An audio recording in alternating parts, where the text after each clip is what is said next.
Adam, horrendous conditions out there, but big win. Massive win, yeah. They're all big wins. But the conditions were always going to make it tough today, particularly the wind swirling around. And we knew that with the rain that we've had, the amount the pitch would cut up over time. I think Ben's done a great job to get the game on. I believe it's the only game, not that we're only 3 in our league today, but it's the only game that survived. So credit to him for the amount of time and effort that he puts into giving us the best pitch that he can. But back to the game, I thought the players were superb. First 20 minutes we wanted to just go a little bit back to front, make their back line defend, land on second balls, and the longer the first half went on, I think there were times where we went forward too early and it ran through, the keeper's trying to kill the clock.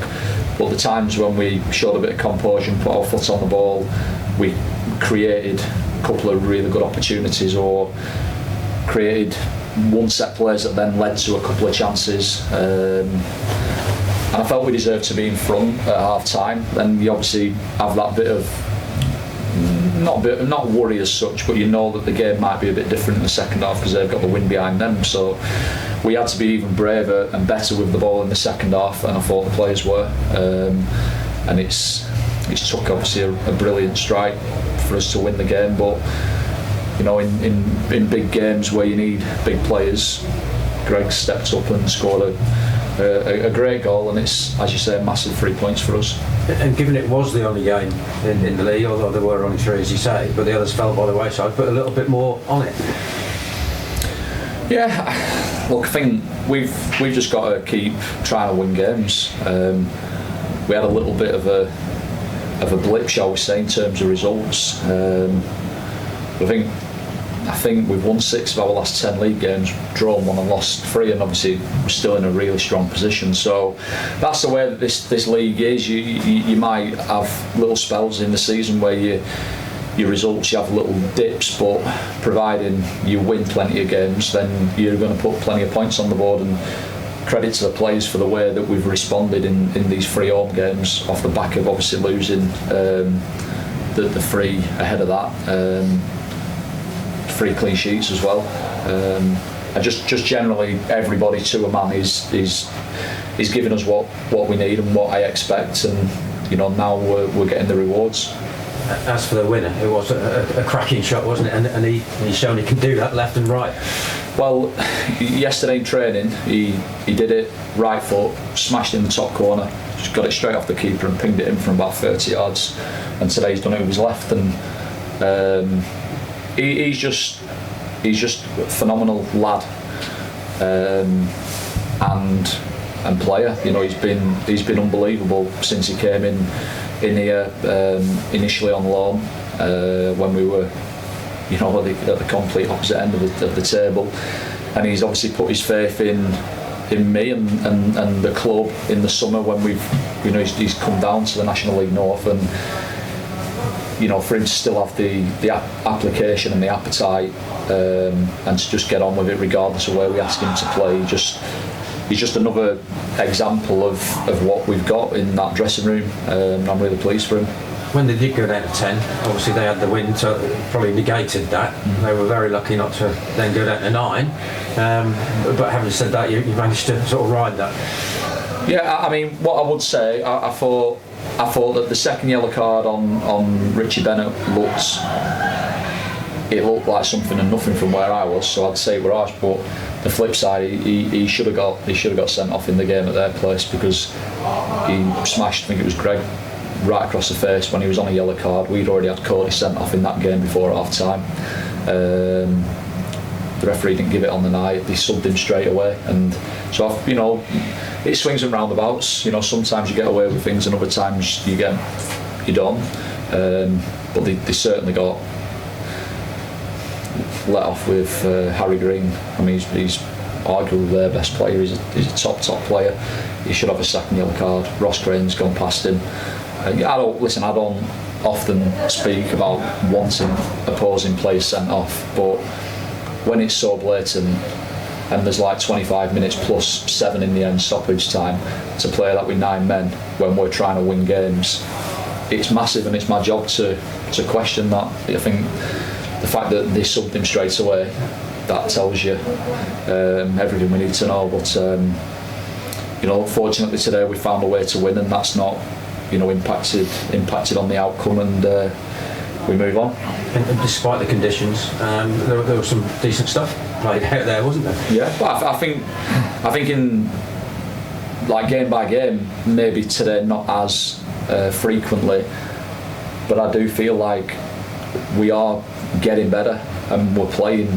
We're having more sustained periods in games where our football looks more fluent, and the work we do on the training ground is showing more and more in the games, I believe.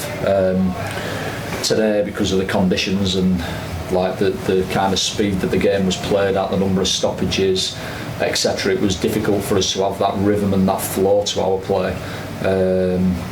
But it's about finding a way, and we've done it. You talk about the clean sheets, obviously that's a collective effort, but credit to young Pat in the first half, made a couple of good saves. Yeah, he made one in particular up to his right. I think it was Harry Green actually. He's got in down the left, I think he smashed it across goal, and took a little bit of a deflection. Pat's going to his left, and he saved it up to his right. And that was a massive moment, because we just missed we'd had two really good opportunities ourselves at the other end, and you think if that goes in, it could be a really difficult game to win. But I think that's what the best goalkeepers do. They make big saves at big moments. I think their keeper made two really big saves. Certainly one off Mags's header in the first half, and I'm just delighted for Pat, because every time he's been called upon, he's done really well, and he just gets on with it. But he's a young keeper, but he's come here with a lot of match experience. He's played at FC United a lot of games, so he don't get flustered playing in front of a crowd. And yeah, it's 3 clean sheets, pleased for him, but it's a collective effort. We work hard on our shape and our organisation and our work rate and detail, and in this league it takes you a long way. So joint top with a familiar name, but it's a nice position to be in. Yeah, but there's a long way to go. So I think obviously we're 20 games in now. We've gone above, I believe, Chorley, Scunthorpe, big teams in this league, because it was our game in hand. We were on 19 games, they were on 20, so for us to win it is massive. I think it makes it even more important for us going into the upcoming fixtures that we've got, because whilst the likes of Alfreton and Brackley in particular aren't right there at the minute, they will be. They will be. They've obviously got games in hand, and they're both very good teams. So by us winning our games here at home, it means that kind of us going into them games against Alfreton here and then Brackley away, we obviously are in a strong position going into them games. But you're always better having points on the board than games in the bank, because when you've got so many games to play, you play a lot of Tuesday games, back-to-back games, Saturday, Tuesday, later on in the season, teams pick up injuries. So it was really important that we got the game on today. It was even more important that we won it, and we've just got to keep working hard to keep trying to win more games. You've got 6 games now in 3 weeks. How difficult is that going to be? I mean, you've got most of your players back now, but that's still a big ask, isn't it, for your squad? It'd be harder if we didn't have everybody available. We have Cian Ronan and Gold, not in the 16 today, but both fit and ready to go.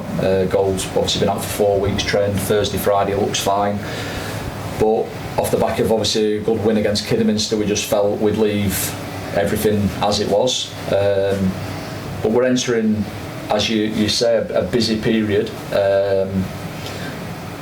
and for us to be going into it with only Paul Jones unavailable is massive for us, I think, because I look at a lot of other teams and they've got good players, and but they've got players missing as well.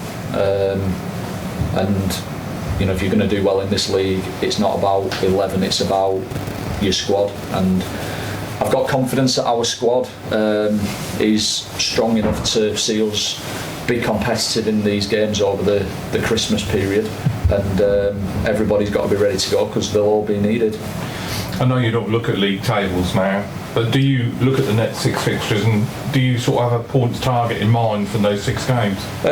We always have the games in blocks of games. The minimum number of points we want to take from each block of games.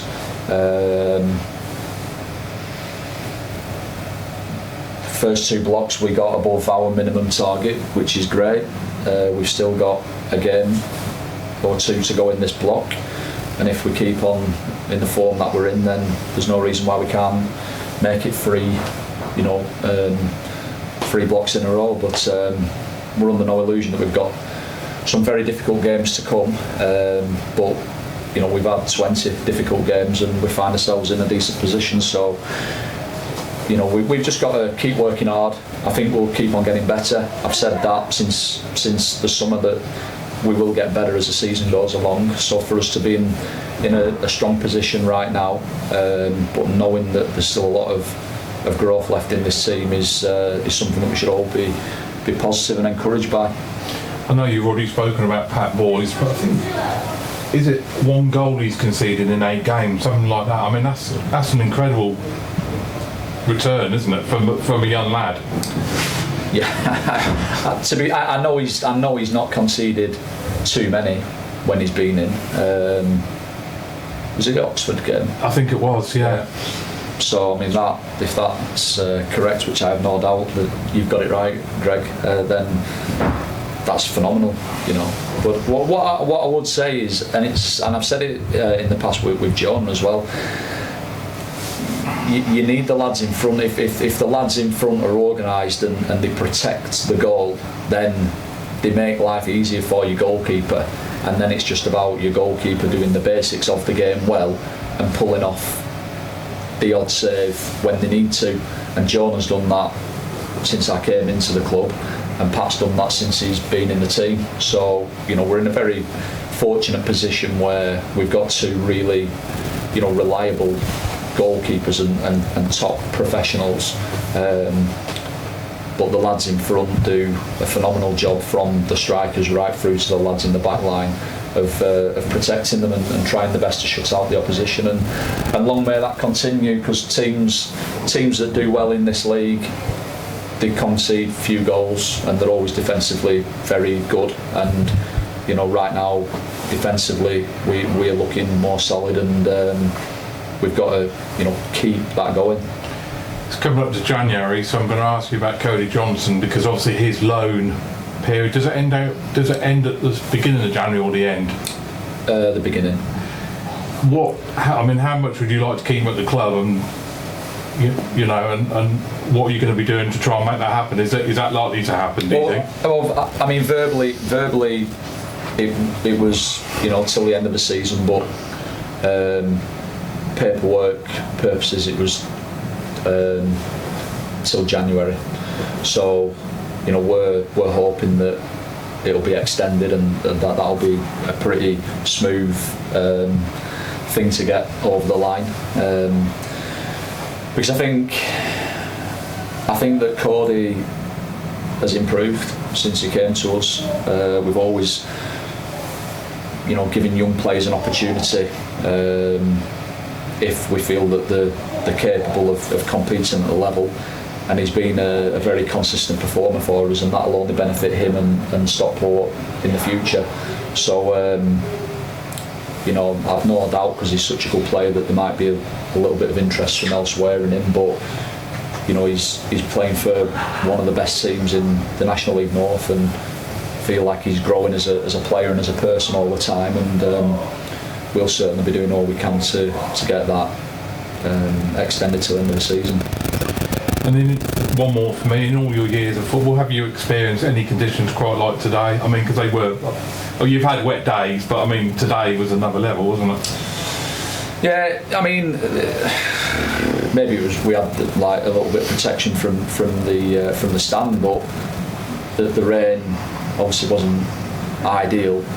But I've certainly had worse games of rain. But when you combine that with the wind, I think the thing that makes it so difficult for the players is it was swirling all over the place. Sometimes if it's straight up and down the pitch or side to side, then you can kind of adapt and get your head around it. But when the ball's in the air and it's just swirling everywhere, it's incredibly difficult for the players. And on days like today, you need really good concentration, really good discipline, because it's usually errors, set plays, or moments of brilliance that win or lose your games. And thankfully today we've done all the above, and Greg's popped up with the winner.